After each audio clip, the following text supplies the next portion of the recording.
homeschool never stopped, and kids are not planning on stepping foot inside of a classroom this year. Instead, they are unschooling their kids. Unschooling is inspired by the teachings of John Holt. He was an author and former educator who first coined the term back in the 1970s. It's a form of homeschooling that promotes non-structured, child-led learning. There's no set curriculum or schedule.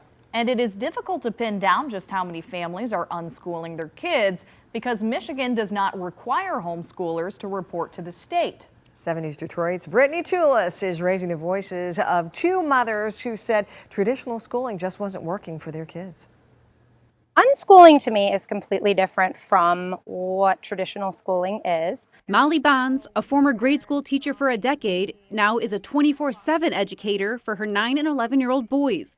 They're being unschooled at their Ann Arbor area home. Homeschooling, you're educating your child at home. You're usually following a curriculum versus unschooling. You're actually following your child's desires, your child's interests. So you may grab a curriculum to help you with that. But overall, you're really just presenting like a feast for your child.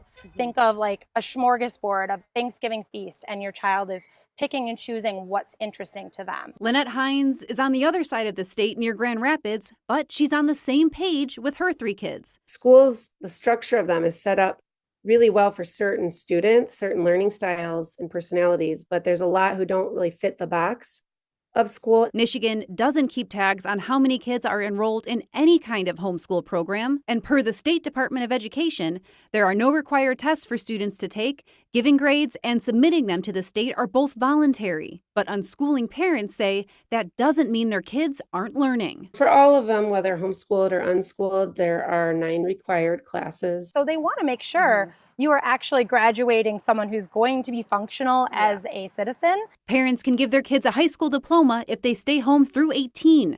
Both Lynette and Molly say, in the meantime, Ooh, here's spotted touch-me-not. You could totally put that in here because it grows in wetlands. they're working lessons into everyday life. If we're at a museum, that's their classroom at that moment. If we're traveling and we're in Florida on the beach in the middle of winter, that's their classroom at that moment. I would like my children to have open-ended free playtime for the majority of their day. And a playground like this is a great place to facilitate learning, according to the U.S. State Department, who says when kids are having fun, they're more likely to participate, and they're also more likely to retain that information because they're enjoying it.